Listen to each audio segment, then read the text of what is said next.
Bonjour chers concitoyens et éventuellement camarades. Je voudrais aujourd'hui vous exposer ce que je pense être juste sur la question de l'exterminisme capitaliste, un concept dont je vais montrer qu'il est indispensable si l'on veut comprendre la problématique géopolitique et même la problématique nationale française actuelle. Je partirai d'un simple fait.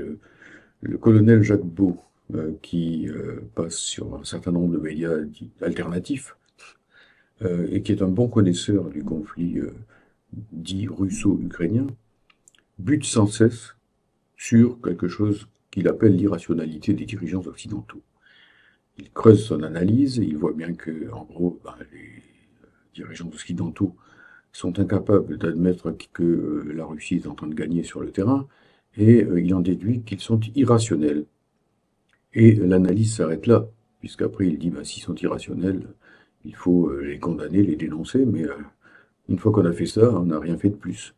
Et donc, il n'y a pas de moyens d'action qui sont donnés. Généralement, pour nous marxistes, les moyens d'action sont liés au terme de l'analyse. L'analyse ne s'arrête pas au constat, elle va jusqu'aux racines, et notamment elle va jusqu'aux racines de classe des phénomènes sociaux et politiques, des phénomènes géopolitiques. Et ce qui est absent, malheureusement, de l'analyse du colonel Jacques Beau, et on peut le lui reprocher étant donné sa trajectoire d'ancien colonel de l'OTAN, c'est une analyse de classe, une analyse marxiste de la situation actuelle, de ce que sont les différents régimes auxquels nous avons affaire sur la scène internationale.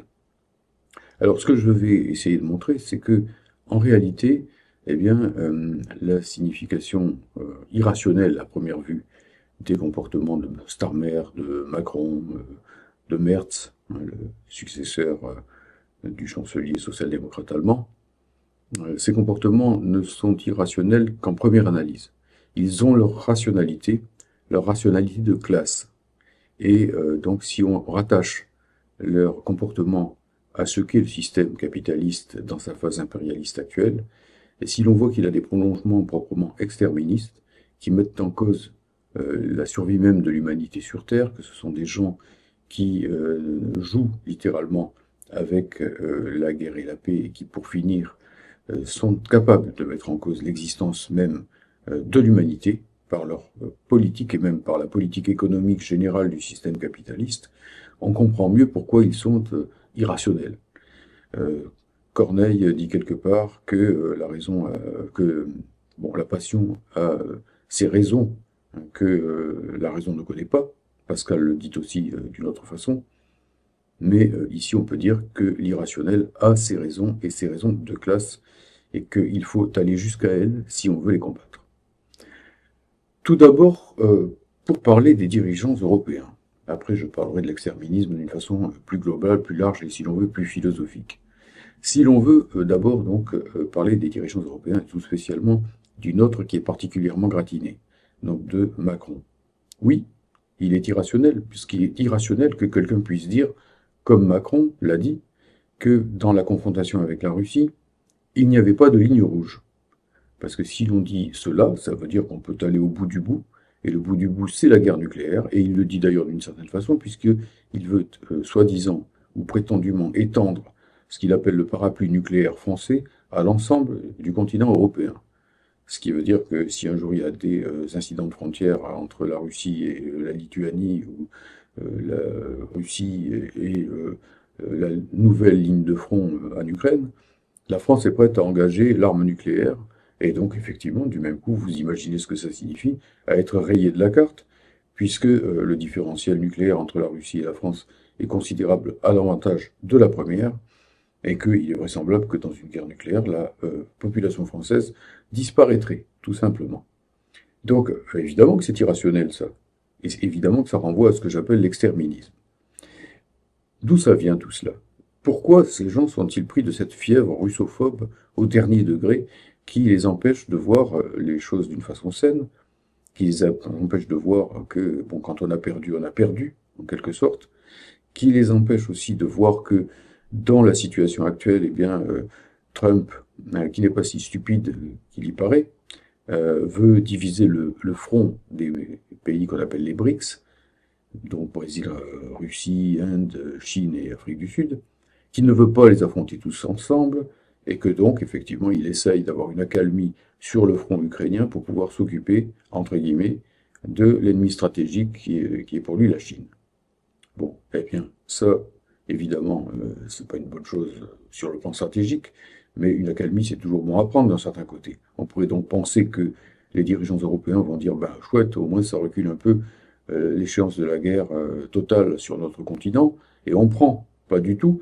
Ce n'est pas la perspective de la guerre qui les panique, c'est la perspective, fût-elle fausse d'ailleurs, fût-elle exagérée, d'une trêve, d'une paix, d'une désescalade. C'est de ça qu'ils ont peur. Comment cela se fait-il? Eh bien, d'abord pour des raisons internes, puis pour des raisons externes, les deux se rejoignant. Tout le monde connaît la formule de Clausewitz, un théoricien de la guerre prussien, que appréciait particulièrement Engels et ensuite Lénine. Il disait, Clausewitz, que la guerre est la continuation de la politique par d'autres moyens. Lénine traduisait cela en disant que la guerre est en définitive, en dernière analyse, la continuation de la lutte des classes par d'autres moyens, si l'on comprend que la politique elle-même a toujours une détermination de classe. Alors, du point de vue interne, qu'est-ce qui se passe? Regardons ce qui se passe avec la construction européenne et la France. La construction européenne, tout simplement, détruit notre pays. Elle construit effectivement des fortunes gigantesques pour une partie assez mince de la population, pour l'oligarchie, tout ce qui tourne autour, une partie des couches supérieures des métropoles, des grandes villes, ça c'est clair et net. Ces gens qui votent pour ce que j'appelle le parti maastrichtien unique, hein, qui va des LR aux socialistes, même en passant par les écolos. Pour eux, ça va. Pour eux, la mondialisation, c'est une très bonne chose. Ça a rapporté gros et ça leur permet d'accéder à des tas de privilèges. Mais pour la masse de notre pays, pour les employés, les ouvriers, les petits paysans, les artisans, les petits commerçants, et ainsi de suite, qu'a donné la construction européenne? Sinon un désastre. Les services publics sont à l'os, la protection sociale est par terre, la République indivisible française n'existe plus, chaque région étant appelée à avoir sa propre législation, dans le cadre de ce que Macron appelle le pacte girondin. La langue française est à mal, elle aussi, puisque dans tous les domaines, elle est systématiquement évincée au profit du tout anglais que promeut de façon outrancière désormais et ouverte la Commission européenne. Voilà où en est ce pays qui est en crise, ce pays qu'on appelle la France, qui est en crise grave, pas seulement sur le plan économique, mais sur le plan politique, comme on le voit avec l'énorme crise de consentement que subissent les classes dominantes, puisque ben voilà, on a une chambre qui est ingouvernable. Et on a donc un pays qui ne consent plus à signer. Même si c'est pas très clair dans la tête des gens. Hein. Ils ont dit non à la Constitution européenne, ils l'ont eu quand même. Et voilà que maintenant, effectivement, eh bien, les directives européennes, les unes après les autres, démolissent tout ce que nos anciens ont construit à l'époque du Front populaire, à l'époque de la libération avec les ministres communistes de 1945. Statut, nationalisation, convention collective, j'en passe, hein, sécurité sociale, retraite par répartition, code du travail, et ainsi de suite. Bon, voilà, c'est ça l'Europe. Elle est belle l'Europe. Hein. Puis en plus, on disait l'Europe c'est la paix. Elle est belle l'Europe de la paix, on en est maintenant à l'économie de guerre européenne. Hein. Donc ici, ceux qui ont un peu de mémoire peuvent voir à quel point on nous a menti, et on nous ment encore. Alors, donc à l'échelle nationale, la construction européenne, c'est une excellente affaire pour les classes dominantes et spécialement l'oligarchie capitaliste, et c'est un désastre pour les classes populaires. C'est une guerre au peuple. Et à l'échelle européenne, eh ben, mais comme tous les empires, l'Union européenne qui est en train de se transformer petit à petit, disons, d'un simple cartel de puissance à un État véritable, eh bien, est en train, effectivement, de se mettre en place avec, figure de proue, l'armée européenne, l'économie de guerre européenne, la reconstitution, centralement, de l'impérialisme et du militarisme allemand, qui avait été rayé de la carte en 1945. Merz lui-même cherche à devenir la première puissance militaire de l'Europe. Et des dirigeants ouest-allemands comme Annalena Baerbock, qui se prétend écologiste, ne rêvent de rien d'autre que d'envoyer des troupes allemandes en Ukraine sans voir le moins du monde que ça devrait donner le haut le cœur à tous ceux qui se prétendent anti-nazis. J'ajoute que tous ces gens ne voient aucun problème à s'allier avec un régime, celui de Kiev, qui est l'otage permanent de milices néo-nazis, c'est bien connu, hein. Il y a ces gens de Pravi Sector, secteur droit, devenu Svoboda, je crois, pour se maquiller un peu, avec les bataillons Azov, Haïdar et compagnie, qui sont tatoués programmés de la tête aux pieds. Voilà avec quoi s'allie l'Europe, et prochainement, nous serons le 8 mai 2025, eh bien, cette belle Europe va donc célébrer la victoire sur le nazisme avec les dirigeants de Berlin et sans les dirigeants de Moscou, alors que ce sont les Russes, et de loin, qui ont payé le prix principal pour nous débarrasser du nazisme. Voilà où on en est. Donc, ayons conscience que, en réalité, eh bien, c'est pas si irrationnel que ça du point de vue de la classe dominante, ce qui est en train de se mettre en place, et surtout de l'oligarchie. Tous les empires se sont constitués sur des conquêtes militaires, pour ne pas remonter aux calendes ou à l'Antiquité grecque. À Alexandre, par exemple, on peut parler de Napoléon. Napoléon a tenté effectivement d'unifier l'Europe sous sa botte. On a vu ce que ça a donné d'ailleurs quand il a attaqué la Russie. Et le mot Bérésina traduit quelque chose encore aujourd'hui en français de ce point de vue. Après, ça a été Adolf Hitler, un grand Européen, Adolf Hitler aussi, hein, qui donc lui aussi s'est enlisé et a été détruit de la belle façon par l'armée rouge ouvrière et paysanne de l'Union soviétique. Et bien maintenant, rien de tel pour constituer cette Europe dont les peuples européens ne veulent pas, que de se trouver un ennemi extérieur, la Russie, et peut-être derrière elle, comme dit Kaja Kallas, la chef de la diplomatie européenne, la Chine. Ça, c'est parfait pour mettre en place l'État fédéral européen.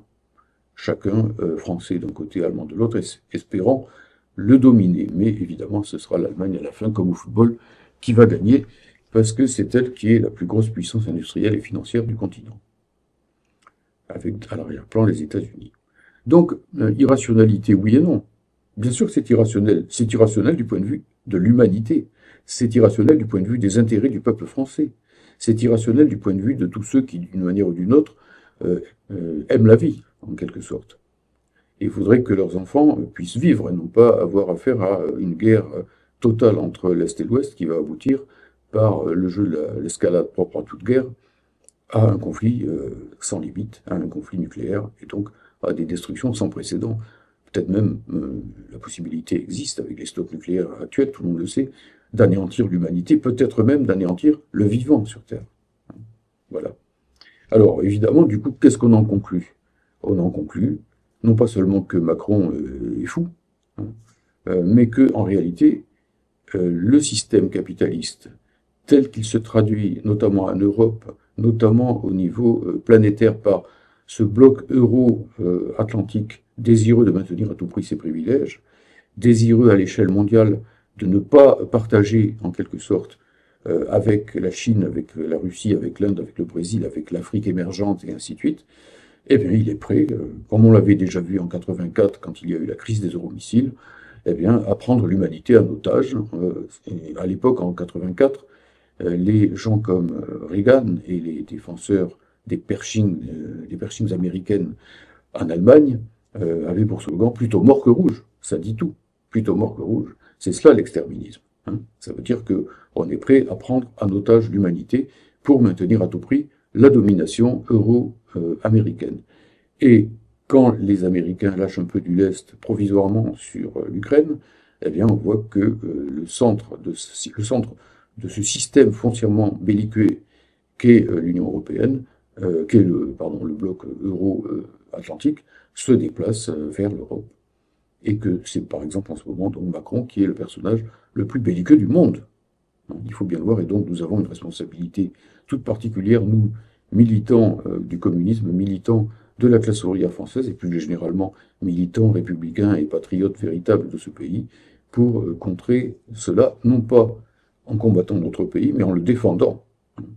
Voilà. Bon, donc ici, il faut savoir que l'ennemi principal de notre peuple et de la paix est dans notre pays, ce qui ne signifie pas que c'est notre pays. Au contraire, c'est parce que nous sommes les amis de notre pays que nous devons combattre cet ennemi qui est le plus dangereux, qui peut attirer sur lui une foudre littéralement anéantisseuse, si on peut inventer ce mot, quelque part.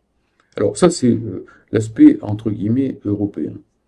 Plus généralement, plus philosophiquement, il faut comprendre que le capitalisme moderne ou actuel est un capitalisme profondément destructeur. Nous n'en sommes plus à l'époque où Marx et Engels, dans le manifeste communiste, pouvaient faire l'éloge du capitalisme, qui était encore, à l'époque, relativement progressiste, qui développait les forces productives. Aujourd'hui, le capitalisme est, depuis longtemps d'ailleurs, devenu essentiellement mortifère, destructif. Déjà, au début du XXe siècle, Lénine pouvait dire que le capitalisme devenu impérialiste, c'était, je cite, la réaction sur toute la ligne. Et que donc, même si le mot fascisant, fascisme n'existait pas au début du XXe siècle, c'est dans cette direction, celle des guerres mondiales, celle de ce qu'on a appelé par la suite la fascisation, qu'il allait se diriger en s'alliant pire force de la planète, tantôt les islamistes radicaux, tantôt le boucher Netanyahou, tantôt les néo-nazis ukrainiens ou baltes, pour sauver ses privilèges et pour les protéger de la montée, de la contestation des peuples. Et effectivement, ce capitalisme impérialiste, il est devenu aujourd'hui exterministe. Alors d'abord parce que c'est une tendance de fond du capitalisme qui a longtemps été dominée mais qui devient de plus en plus dominante. Tendance de fond que remarquait déjà Marx dans Le Capital quand il écrivait, je cite, que le capital ne crée la richesse qu'en épuisant ses deux sources, la terre et le travailleur. Il n'avait pas besoin d'attendre les écolos Marx pour en être un. Hein. Mais plus encore à notre époque impérialiste, puisqu'effectivement, pour maintenir les privilèges insensés d'une élite extrêmement étroite, avec des gens extrêmement riches comme il n'y en a jamais eu sur Terre en comparaison, hein, si l'on peut dire, qui accaparent des richesses, pensez à Musk, pensez à Bill Gates, pensez chez nous à des gens comme Bernard Arnault et d'autres, des gens qui ont des richesses colossales en quelque sorte, pour qui travaille littéralement toute l'humanité. Jamais l'humanité n'a été à tel point dominée par une plutocratie, pour un pouvoir des super riches. Eh bien, voilà, ces gens qui sont en contre-courant de l'histoire et qui confisquent les énormes progrès scientifiques, technologiques, etc. à leur profit, nous mènent à la catastrophe par différents moyens.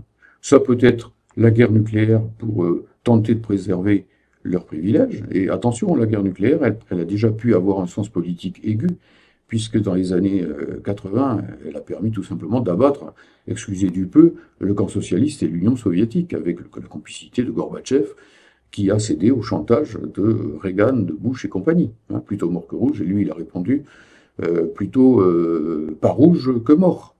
Et ça a donné la perestroïka, ça a donné la capitulation, et bien évidemment, ça n'a pas apporté la paix, parce que quand on cède à l'impérialisme, il devient encore plus méchant. Hein. Mais voilà, donc ça peut être la première façon pour eux de jouer sur ce chantage par rapport à l'humanité. La deuxième façon, la plus évidente, étant le chantage, plus exactement, la destruction écologique, en épuisant, comme le dit Marx, la terre, pas seulement les travailleurs, la terre, toutes les ressources, la dernière goutte de pétrole et le dernier souffle d'oxygène, si l'on peut dire, pour produire quoi? Du profit, du profit, du profit.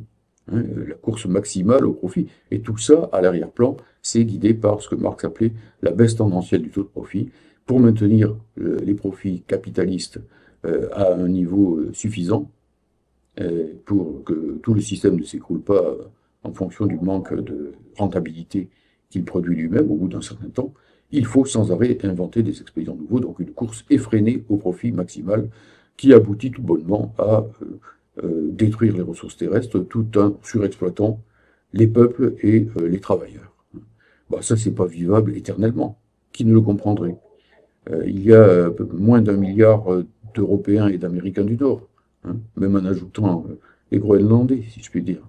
Et donc, bon, après, il y a 7 milliards d'individus qui aimeraient bien accéder à une vie digne de l'homme dans les conditions modernes, et donc profiter de toutes les richesses produites par le travail humain et par les progrès scientifiques et techniques. Bon, ça, donc, c'est l'émergence des BRICS, tout simplement. Brésil, Russie, Inde, Chine, Afrique du Sud, plus tous ceux qui se pressent pour adhérer à cela et qui ne supportent plus la suprématie du dollar, qui ne supportent plus la suprématie de l'armée américaine, qui ne supportent plus les ingérences, les révolutions oranges bidons, et ainsi de suite, tout ce qui fait que Washington et ses vassaux sont en train, sans cesse, y compris en Afrique, ça c'est plutôt le gendarme français en ce moment qui s'écroule, de maintenir les peuples sous suggestion, en quelque sorte. Ben, tout ça est exterminateur. Comment ne pas le voir? Même la façon dont ils utilisent et dont ils mettent en œuvre les nouvelles technologies est gravement et très dangereux pour l'avenir de l'humanité. Laissons l'intelligence artificielle et la robotique aux mains de ces gens-là et je ne donne pas cher de l'humanité, même s'il n'y a pas de guerre nucléaire, même s'il n'y a pas de réchauffement climatique suraigu, en quelque sorte. Voilà, ça c'est le deuxième aspect. Et donc, il faut en conclure que pour sortir de l'exterminisme, il faut sortir de l'impérialisme, il faut sortir du capitalisme, il faut donc le socialisme, ça s'appelle toujours comme ça. D'où l'intelligence du slogan de Fidel Castro qui était le socialisme ou mourir. Socialisme ou morir, venceremos, c'est ainsi que Fidel Castro terminait ses discours sur la place de la Révolution à La Havane. Autrement dit, c'est pas simplement il faut être capable de se battre jusqu'à la mort pour sauver Cuba socialiste, ça veut dire ça en première instance. Mais en deuxième instance, ça veut dire si l'humanité continue sous l'égide du capitalisme, elle va à la mort, et par conséquent, si elle veut vivre, il faut qu'elle passe au socialisme, à un socialisme communisme, évidemment pas le socialisme social-démocrate, le socialisme véritable, un socialisme communisme de deuxième génération, tenant compte de ce qu'a fait la première expérience socialiste dans l'histoire de l'humanité, mais évidemment affrontant les problématiques contemporaines, comme il se doit, à toute époque. Voilà, alors maintenant, troisième et dernier point, bon, on pourrait se dire, mais si c'est l'exterminisme qui nous domine, on est foutu, il n'y a plus qu'à réciter notre Père qui est aux cieux. Bon, effectivement, c'est peut-être pas ce que je propose. J'essaye d'être dialecticien, et en tant que philosophe marxiste, effectivement, j'essaie toujours de voir les choses sous l'angle de la contradiction. Et si le capitalisme est de plus en plus impérialiste et donc exterministe, fascisant, mortifère, ça veut dire aussi du même coup qu'il y a d'énormes bases, plus que jamais, d'unir contre lui, de fédérer contre lui, de rassembler contre lui tous ceux qui, d'une manière ou d'une autre, non seulement ne veulent pas mourir, non seulement veulent transmettre à leurs enfants un pays, pour ce qui est de la France, et un monde vivable, mais effectivement donc évincer le capitalisme et mettre en place donc un socialisme, communisme propre à notre temps, en quelque sorte. Bon, alors voilà ici différentes sortes de possibilités pour se rassembler contre le capitalisme. La première, c'est quand même de considérer que l'adversaire systémique numéro un du capitalisme, que ne prennent pas en compte les analystes géopolitiques traditionnels, comme Jacques Beau par exemple, c'est totalement absent de son analyse, et de l'analyse de ceux qui sont géopoliticiens ou géopolitistes de leur côté, c'est la lutte de classe. Or, depuis les années 2021-22, la sortie de la crise Covid, si l'on peut dire, les grèves ouvrières se sont multipliées dans le monde, et les mouvements paysans aussi. Le plus grand exemple, c'est celui de l'Inde, avec des centaines de millions de grévistes, qui ont, par exemple, encerclé Delhi et qui ont gagné, qui ont fait abolir certaines réformes néolibérales mises en place par l'autocrate Modi, bien nommé. Ça a été le Bangladesh aussi, où il y a eu de grandes luttes ouvrières. Ça a été la Corée du Sud, récemment, avec une victoire très importante. La première grève à Samsung, par exemple. Ça a été les maquilladoras du Nord-Mexique, donc les usines qui travaillent pour l'industrie américaine délocalisée, en quelque sorte, où il y a eu de très importantes grèves ouvrières. Ça a été les États-Unis eux-mêmes, Boeing, Amazon, John Deere, Stellantis, par exemple, avec des grèves victorieuses souvent. Ça a été la Grande-Bretagne, où il y a eu les plus grandes grèves depuis l'époque Thatcher. Ça a été la France quand même dans les années 2023, même si ces grèves à répétition ce mouvement pour les retraites a été trahi par Laurent Berger et toute l'équipe des syndicalistes euro-formatés qui ont conduit tout ça à des négociations absurdes et à la défaite, au lieu d'appeler au tous ensemble et au blocage de l'économie capitaliste. Bon, mais enfin, ça bouillonne. Récemment encore, Il y a eu une journée de lutte, et même de grève générale en Italie, une énorme journée de lutte en Grèce, euh, l'appel notamment des syndicats de classe comme le PAME ou du Parti communiste de Grèce, que je salue, et aussi à l'initiative, eh bien, et puis aussi, oui, en Belgique, en ce moment où je parle, la Belgique et les transports belges sont paralysés par la grève. Les transports routiers, les transports ferroviaires, les transports aériens, hein.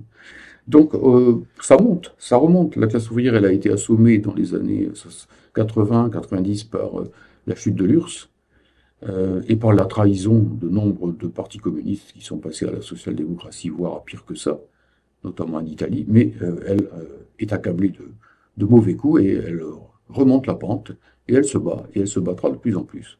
Et il faut s'appuyer sur elle pour que renaisse un grand mouvement communiste international de combat, et peut-être même, nous disons, nous au PRCF, une internationale communiste et ouvrière, ICO, hein, ICO comme on dit dans la marine, au les cœurs.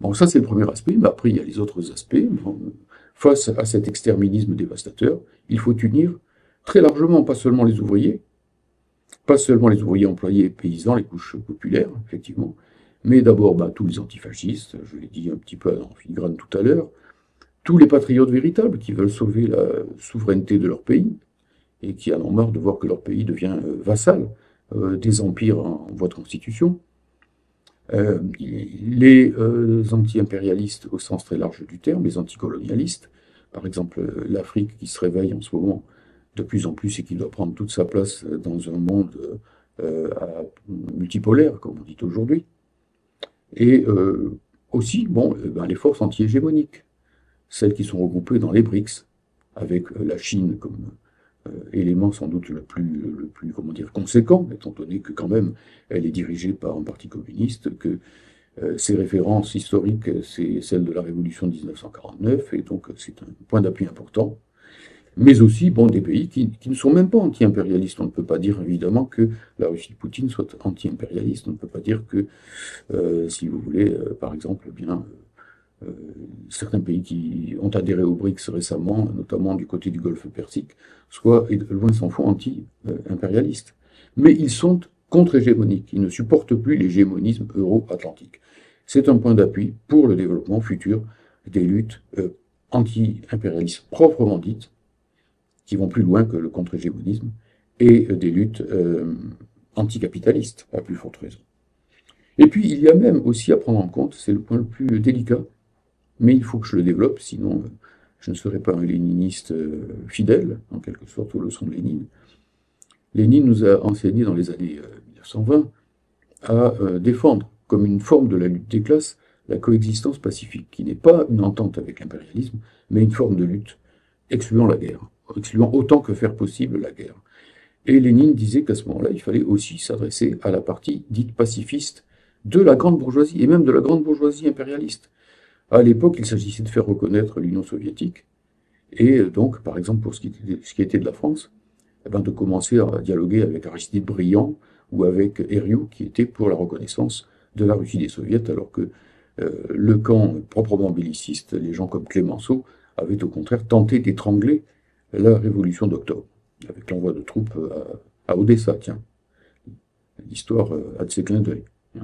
Et donc, ce qu'il appelait la bourgeoisie pacifiste, il fallait l'adresser contre ce camp jusqu'au boutiste, sans ligne rouge, exterministe, dirions-nous aujourd'hui, de la bourgeoisie.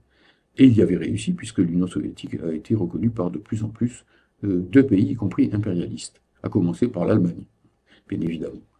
Donc, effectivement, à partir de là, nous constatons qu'en France même, il y a des gens qui font partie, disons, des milieux euro-atlantiques.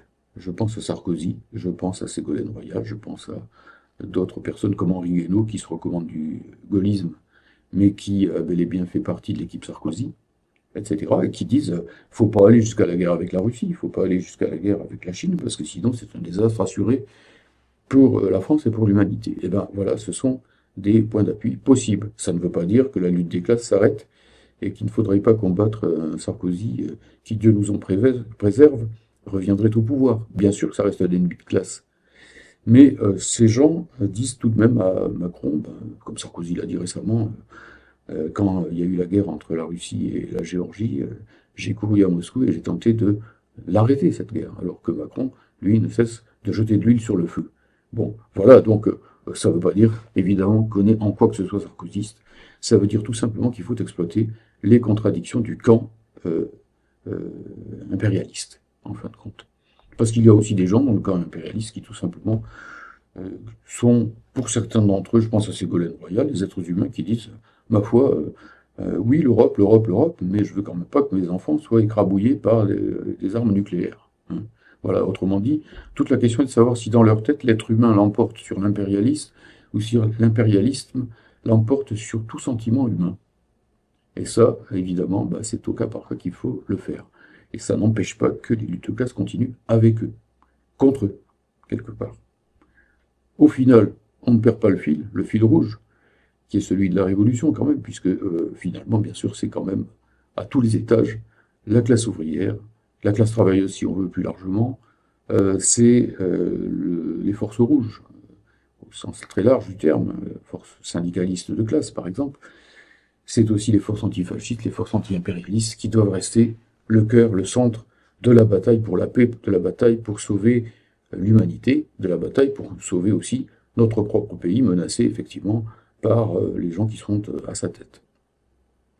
Voilà, je ne peux pas développer plus longuement, ce serait nécessaire, je n'ai pas donné tous les éléments de la démonstration. Si vous voulez avoir une démonstration plus complète, eh bien, ma foi, un peu de publicité, vous lisez ce livre que j'ai écrit dans les années 90 et qui me semble toujours d'actualité, qui a été réédité par les éditions Delga et publié avec des analyses complémentaires et une actualisation qui s'appelle Mondialisation capitaliste et projet communiste. Je vous remercie de votre attention. C'était un peu long, mais j'ai galopé pour pouvoir dire l'essentiel à un minimum de temps, et je m'en excuse auprès des camarades qui vont bien vouloir diffuser cette vidéo comme ils le pourront, pour le mieux. Merci à tous, et bon, une fois de plus, voilà, là où les patries, plutôt, les patries indépendantes et souveraines, ou la mort, le socialisme, le communisme, de nouvelles générations, ou mourir, si je puis traduire ainsi le slogan de Fidel, et bon, bonne combativité à tous, pessimisme de l'intelligence, optimisme de la volonté, comme disait Gramsci et avant lui Romain Rolland.